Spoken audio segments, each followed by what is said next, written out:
Oi, gente, mais um Pode Falar Mãe no ar e me conta uma coisa aqui. O seu filho tem medo de ir ao médico? Quando chega o momento da consulta, é aquele desespero para ele e, consequentemente, para você? Então fica com a gente aqui para esse bate-papo que você vai entender o que pode gerar esse medo e, principalmente, como lidar com ele.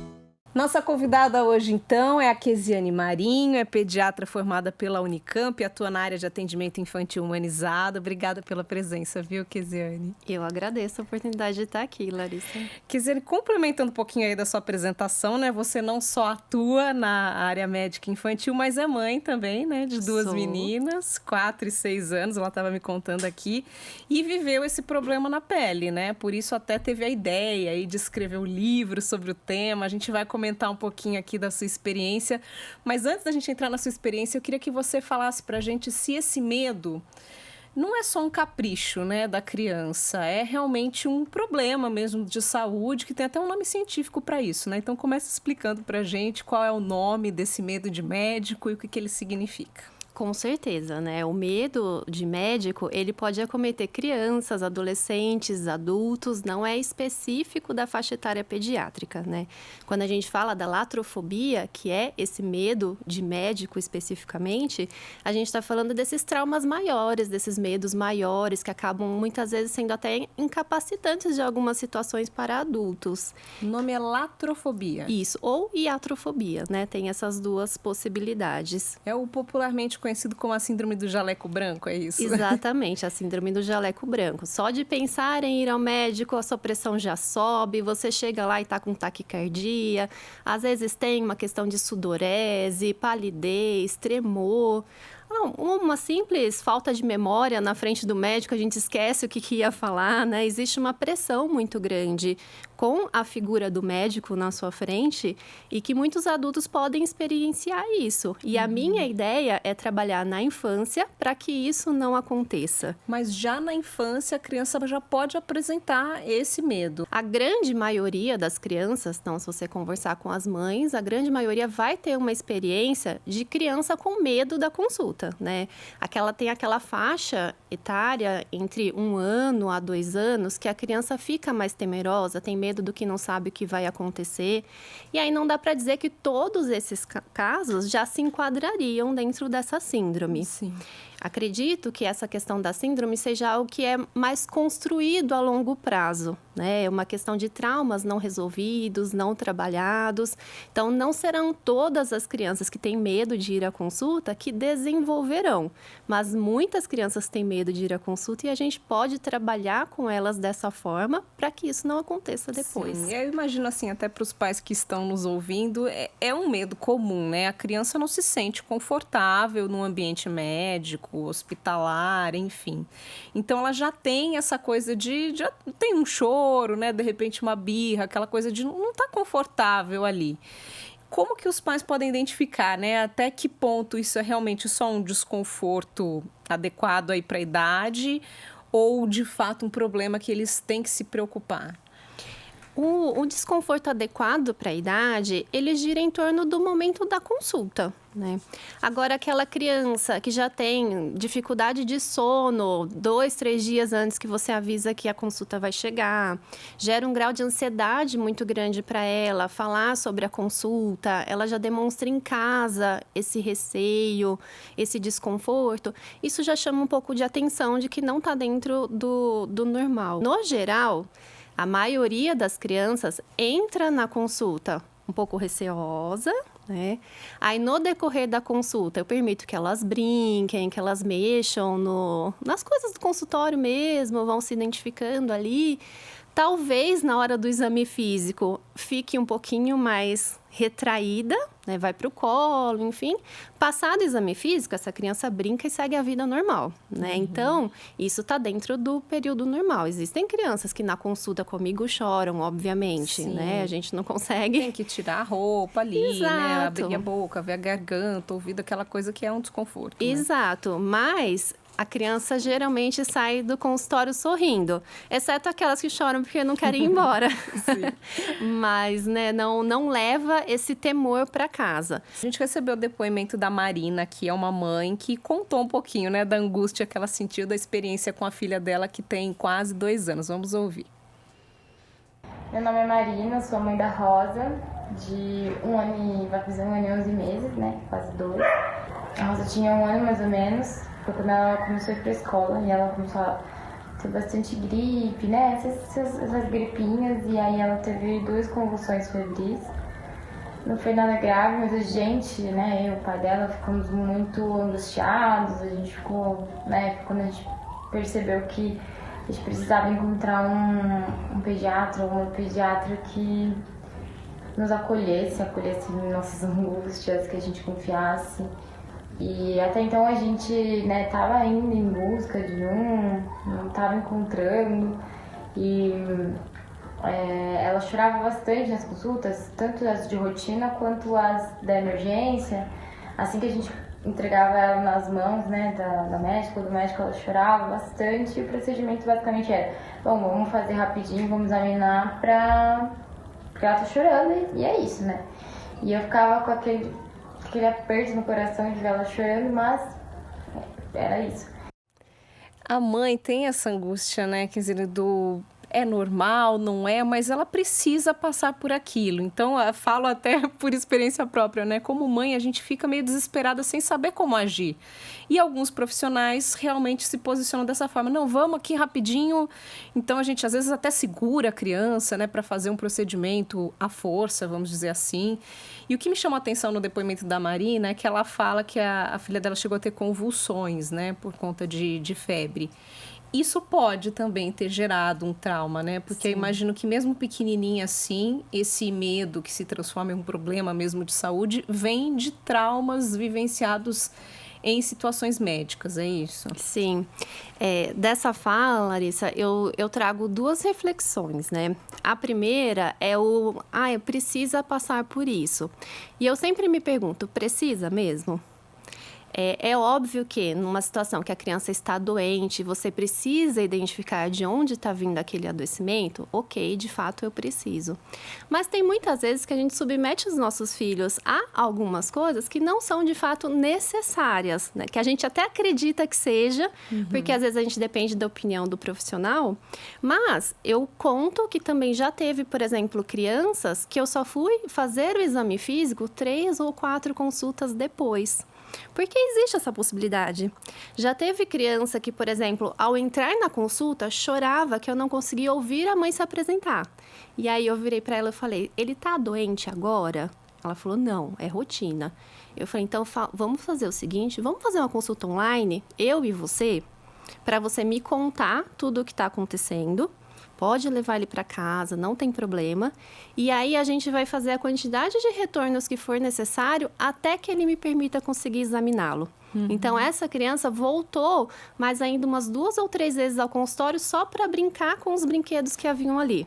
Quer dizer, depois liberou o exame. Forçar a criança a se submeter àquela situação pode ser um erro grande, que pode provocar esse trauma. Até pode, né? Então, eu sempre me questiono, quando eu vou examinar uma criança que está com bastante restrição a ser examinada, eu sempre me pergunto, esse exame, ele é necessário mesmo nesse momento? Se for, eu vou expor isso à mãe. Falo, olha, eu realmente preciso olhar o ouvido, porque eu não sei se o ouvido está infeccionado. Mas tem vezes que a gente vai de rotina e não vai fazer diferença se eu vou olhar o ouvido hoje ou semana que vem. Entende?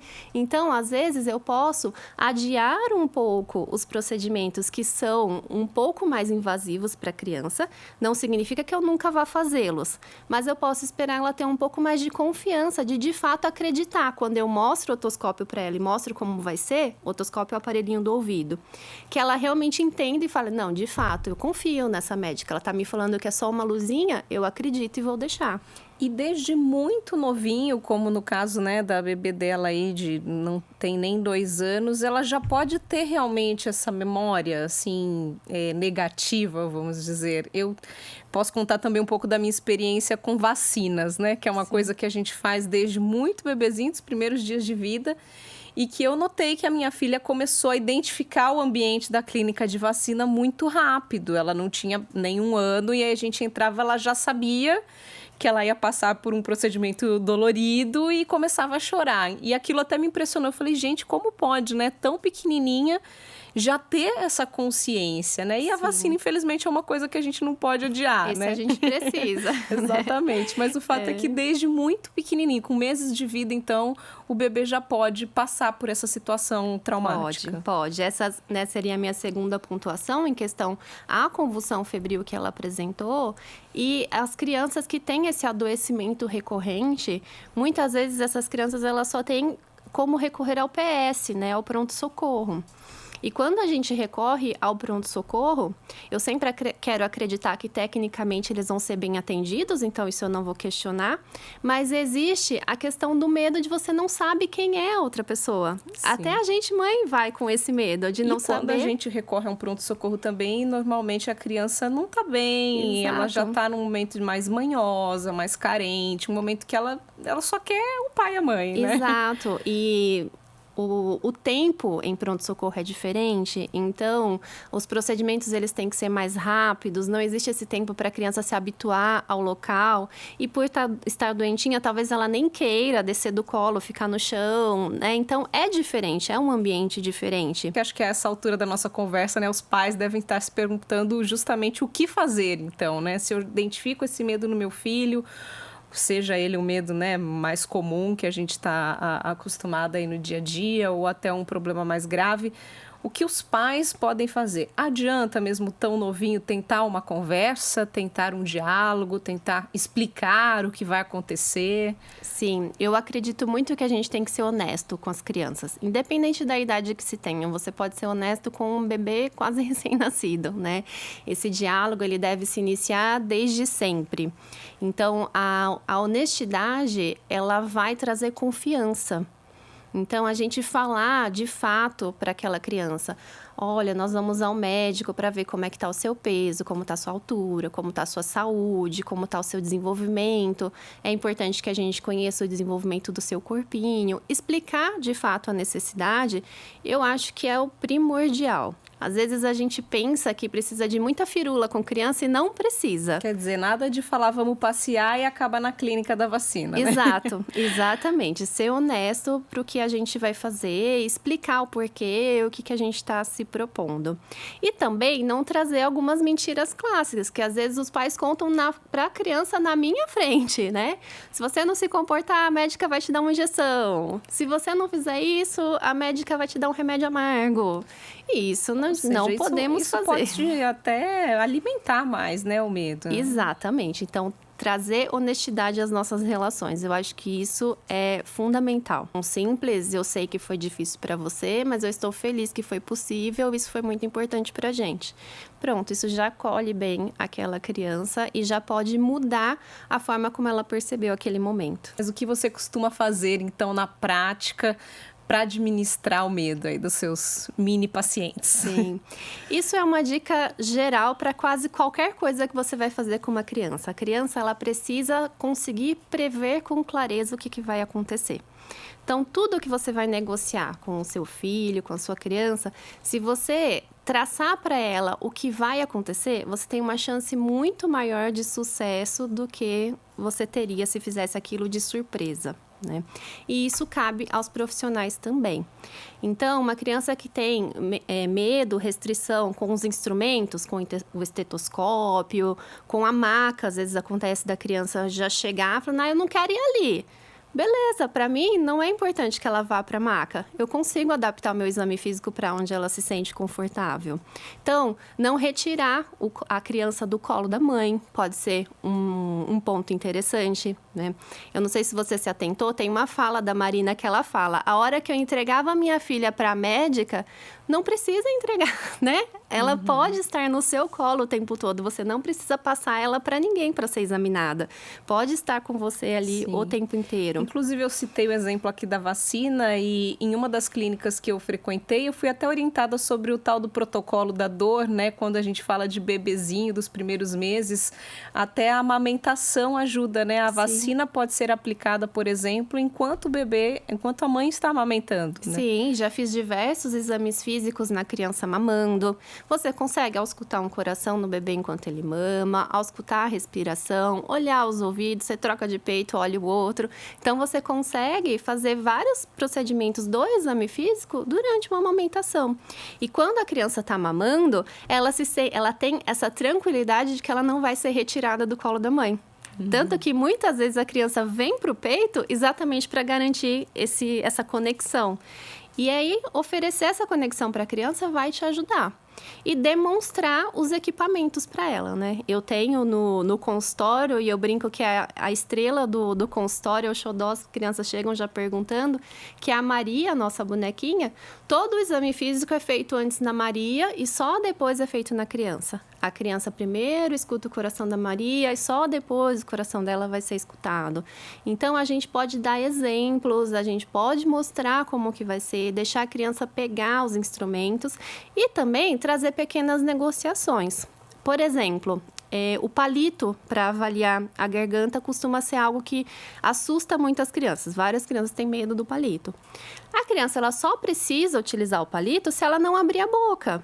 Então, a gente explicar para ela, fala, olha, eu preciso muito ver o dentão lá do fundo, eu preciso muito ver lá no fundo da sua bocona. Se você abrir para mim, eu não vou precisar colocar nada lá. E aí, geralmente, elas abrem meio no desespero, assim, e que funciona e dá certo. Inclusive, a filha da Marina, a mãe que a gente trouxe aqui, é paciente da doutora Kesiane, e ela comentou um pouquinho, então, depois dessa abordagem humanizada, como é que foi para ela. Vamos ouvir outro trecho do depoimento. Bom, a doutora sempre foi muito paciente, tudo que ela, antes de fazer na Rosa, ela fazia na Maria, né, que é a boneca. A Rosa, no começo, quando ela era bem pequenininha, ela ainda ficava assim, meio, né, acompanhando aquilo lá.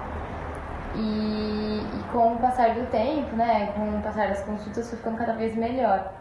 Ela chorava um pouquinho no começo, né, nas primeiras ainda, para fazer um ou outro procedimento, mas já era uma coisa muito mais tranquila, muito mais conversada.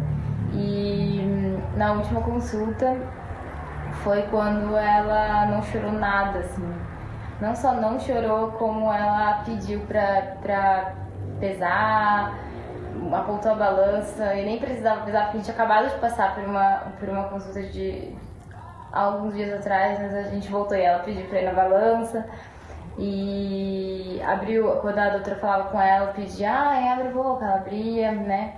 Então foi muito mais tranquilo. Não queria ir embora. Eu tava lá, né, escutando o coração da Maria, tava brincando. A gente falou assim, vamos embora, né, a gente vai embora. E aí ela chorava, porque não queria de jeito nenhum. Aí eu conversei com ela, falei que eu ia comprar um estetoscópio pra ela e tudo, né, pra ela poder escutar o coração das gatinhas. E até hoje é isso que ela vive fazendo isso. Ela pega o estetoscópio que eu comprei pra ela e fica escutando o coração das bonecas, das gatas. Ela fica tum, igual a doutora faz. E é isso, assim, virou uma coisa legal, né? Porque ela gosta de fazer. E a gente se sentiu muito acolhido também. O lúdico sempre bem-vindo, né, Kesiane? Exato. E aí a gente entra até na questão do livro, né? Vamos contar um pouquinho aí por que você teve essa ideia de escrever o livro. Vamos sim. Bom, a questão do medo da consulta esteve presente desde a minha formação, né? A partir do momento que você atende uma criança, você passa por essa experiência.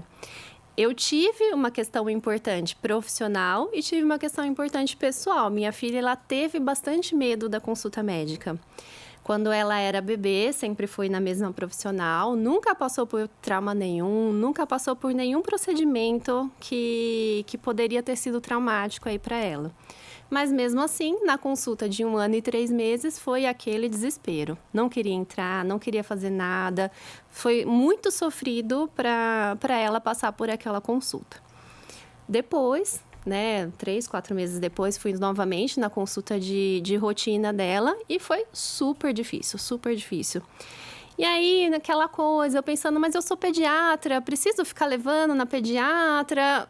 Eu tomei a decisão de não levar, porque falei, eu mesma vou acompanhá-la. E não vi o que aconteceria, não vi o que se seguiria depois disso. O que aconteceu foi que, na verdade, ela nunca venceu esse medo.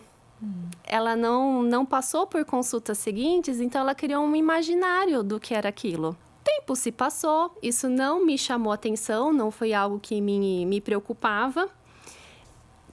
Morávamos numa casa que tinha um gatinho de rua que dormia no nosso quintal. E até demos nome para ele ficava no nosso quintal ali, maravilhoso. Uma vez chegamos de viagem, passamos férias e o gatinho estava machucado. E aí eu fui levá-lo ao veterinário. Expliquei que eu ia levar no médico dos gatos e levei ele para o veterinário. E elas te acompanharam? Elas não foram ao veterinário, elas só souberam da informação que ele iria. E aí, chegando lá, explicamos para a veterinária, falou, olha, ele é um gato de rua, que a gente chegou e ele está machucado, e nós trouxemos para ser cuidado, vou me responsabilizar pelo tratamento dele, enfim. Por fim, a veterinária se apaixonou e quis adotar o gato. E pra gente, ok, né, da minha parte, né, ele seria feliz lá e vida que segue. Tempo se passou, também não percebi nenhum trauma que se criou nesse momento, mas algum tempo se passou, a irmã tem asma e eu precisava levar a irmã na consulta. E aí a minha filha mais velha começou a chorar desesperadamente, porque eu não poderia levar a irmã na consulta de jeito nenhum, não poderia. Ela chorava, assim, com um terror. Compulsivamente, com terror nos olhos. E ela me falou, quem vai ao médico nunca mais volta. Então, na cabecinha dela, levamos o gatinho, ele nunca mais voltou, porque sei lá o que o médico faz e não volta mais. E aí ela tinha esse medo de que eu iria levar a irmã ao médico e ela não iria mais voltar para casa. E foi aí que eu entendi, sabe? Linkou tudo, assim. Todo o histórico, todo o trauma que foi gerado. Exato. Eu nunca reconstruí essa história para ela. Para mim foi cômodo simplesmente não levá-la mais, porque eu poderia fazer esse trabalho, mas eu não trabalhei esse medo com ela. E ela foi absorvendo coisas que iam acontecendo e acabou gerando esse medo que foi significativo para ela. E aí decidiu escrever sobre o tema. Foi.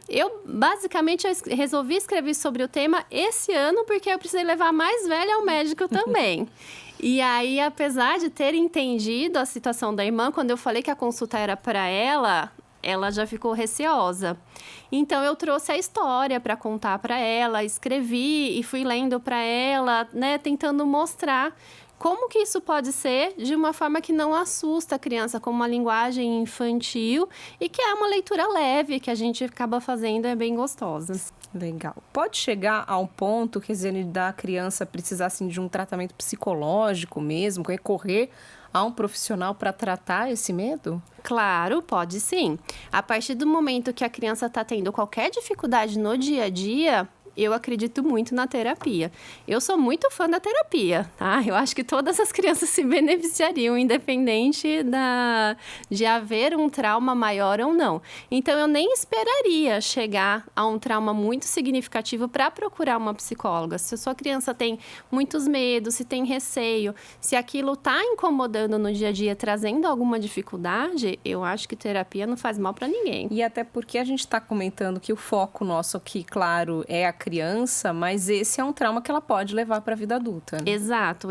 E a minha proposta é que, de fato, a gente ressignifique essas histórias na infância, né? A gente ensine a criança a superar esses medos, porque depois, na fase adulta, será mais fácil para ela. Sim, na fase adulta pode trazer outras várias complicações, né? O fato de você se negar a ir ao médico. A gente não precisa nem comentar aqui o prejuízo que isso pode trazer, né? Exatamente. Tá certo, Kesiane. Bom, conta pra gente um pouquinho, então, como conseguir o livro, como que é a historinha aí. É um menininho que vai à médica, é isso? Isso. O livro, ele trata da história médico-paciente de um menino e é do ponto de vista da criança. Então, contando todo o relacionamento dele com a médica desde que nasceu. E vai falando sobre como foi esse crescimento dele e como ele foi passando a enxergar a médica conforme os meses foram passando. E como que foi essa mudança para o medo ir embora. Então, é uma história em forma de versos, então acaba sendo uma entonação bem gostosa para a criança e é uma leitura muito fácil, assim, da gente fazer. Eu acho que tá bem bacana. Perfeito. Então, é A Médica A e Médica Eu. e Eu. Ele tá à venda de forma online pela Mutt Editora, no site da Mutt. E, né, os meus pacientes, o pessoal de Jundiaí, Itatiba, que me acompanha, também consegue comprar diretamente comigo no consultório. Perfeito, quer dizer, muito obrigada, viu, pela sua presença, pelas dicas. Acho que a gente trouxe um recado bem importante aqui para os pais, Eu né? agradeço. E para os profissionais também. Eu agradeço, Larissa. Deixa eu só passar meu Instagram, porque Claro, eu passo com muitas certeza. dicas lá. Eu acho que vale a pena, gente. Eu sou @nossa.pediatra. E eu até escolhi esse nome como Nossa Pediatra porque eu quero muito trazer informação para a mãe e para o pai. Então, eu me considero a pediatra da família. Eu não sou a pediatra do seu filho, eu sou a nossa pediatra. Perfeito. Obrigada mais uma vez. Eu que agradeço. Pode Falar Mãe fica por aqui. Lembrando que se você gostou do que ouviu, compartilhe o nosso conteúdo. Todos os nossos episódios estão disponíveis para você maratonar à vontade nas principais plataformas de áudio, no nosso canal no YouTube e também no podefalarmãe.com.br. Semana que vem a gente volta. Beijos, até!